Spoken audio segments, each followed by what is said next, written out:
Hey, I'm a guy in a bathrobe watching news so you don't have to. So, Canadian politics right now are pretty strange. It's kind of hard to keep up if you're not really watching the news, and then you're suddenly finding out about it now. You're like, what's this pro-immigration crap? What's this all about? How'd this happen? Well, it all started when Stephen Harper came out with his little financial plan. And this is where everyone says Stephen Harper screwed up, if you think Stephen Harper did screw up at all. There are two things that the Liberals didn't like about this financial plan. One, there was no stimulus package. But that was minor compared to Stephen Harper saying, we're going to cut off public funding. Every vote that a party gets in an election gives them $1.85. So the Green Party got 1 million votes. They get $1,850,000. Canadians aren't really in support of this. Like Obama and Hillary and McCain down there in the States, they did their huge, elaborate campaigns all on donations. No public money.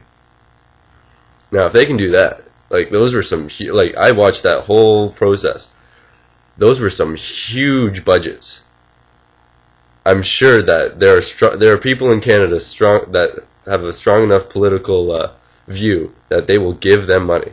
So Canadians are really not in favor of funding political parties to do what the private sector should be doing. But once Stephen Harper said he was going to cut this, and he said he was going to cut the most out of his own party, which I doubt. I want to see this document wherever it is, because there's no way in hell that he cut off his own funding more than the other parties. But once the other parties heard this, they used the stimulus package as an excuse to say that the Stephen Harper government isn't working. So basically, Stephen Harper pinned him up against the wall, and Dion and the Liberals bit back.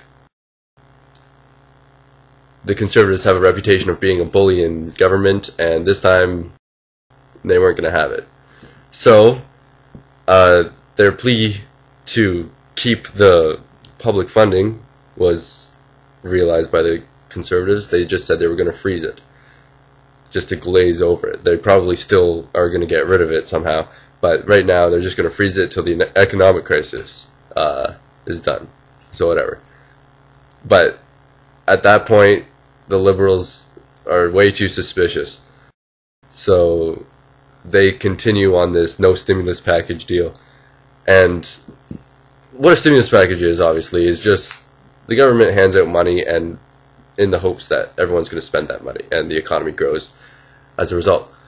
Stephen Harper's financial plan there was to have pension protection for seniors and tax cuts for businesses, and all these nice little things. No stimulus package though. But a tax cut is kind of like a stimulus package, and I understand where the Conservatives are coming with there.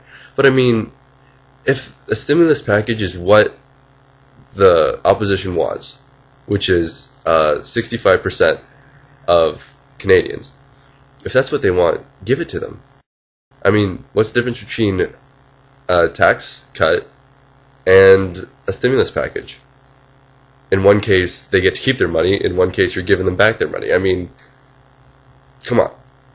You're going to do all of this. You're going to prorogate the country for 6 weeks just to avoid giving out some money that they're going to get through a tax cut anyway.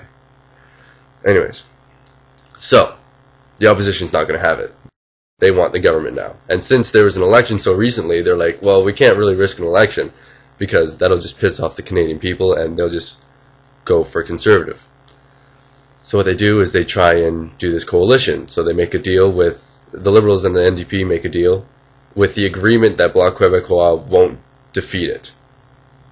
So basically this deal is dependent entirely upon the confidence of the Bloc Québécois. So the Conservatives are like, damn them separatists, damn those separatist bastards. All of a sudden these guys are like totally evil and they're ready to tear apart Canada limb from limb.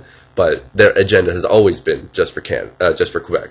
not for Canada. So I mean, yes, it's a power play on their part too. Now they have huge influence over the government. I mean, it doesn't matter what the NDP and the Liberals come out with, they have to agree to it. If it's not in the best interest of Quebec, the Bloc Québécois can just say no, and then election time right away.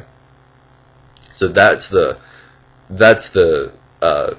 ploy the Conservatives are exploiting, and so all of a sudden it becomes a huge separatist versus federalist battle. And during question period, they're just pointing fingers at each other, saying, "I would never do this," and the other side saying, "Yes, you did do this. Remember way back when?" And like, "No, I don't." Question period is getting more and more useless as time goes by. So now they got this coalition that's backed by separatists. Now they're battling back and forth. You're democratic. No, you're undemocratic. No, you're undemocratic. No, you're a fascist. No, you're the fascist. So in the end, when the vote was about to come up, the minority government said, we're not going to risk it. Because there would be, instead of a vote, the Governor General could just say, okay, no vote because there was a vote so soon, we're just going to let the opposition govern. Which scared the hell out of the Conservatives. So they're like, nope, not going to risk it. They go to the Governor General and say, we want to prorogue Parliament. And the Governor General says yes, because the Governor General always says yes when they ask to prorogue. Even though this time the situation is slightly different. When you normally prorogue, it's at the end of a term. But they're doing it at the beginning for political gain, and so the precedent is set that whenever a Prime Minister wants, he can prorogue government, which scares the hell out of the Liberals. And that's their beef with it now, is that now any Prime Minister can just say, oh, no, not going to vote today, we'll vote in 6 weeks. But it's a brilliant move by the Conservatives, because their popularity has grown by 7% since the election, and since this whole thing happened.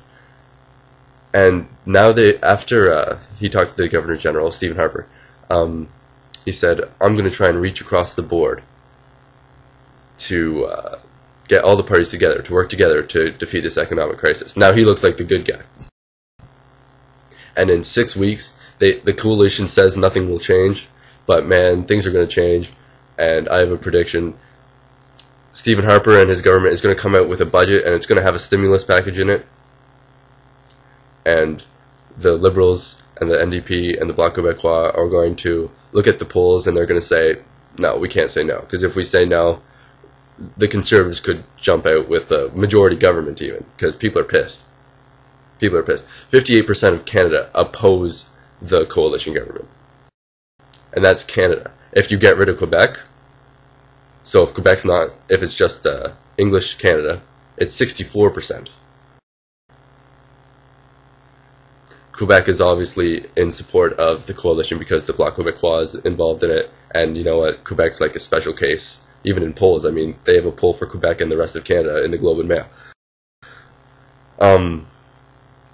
So that's where we are today. We're on the second day of the prorogation, and hopefully work is getting done. Hopefully there's compromises.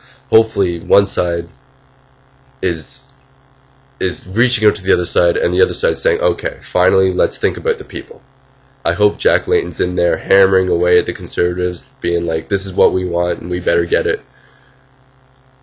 But unfortunately, Conservatives are in a position of power right now, even more so than they were before.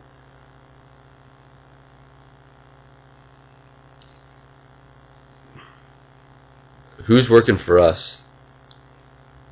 Who's working for us? Who's working for the Canadian people?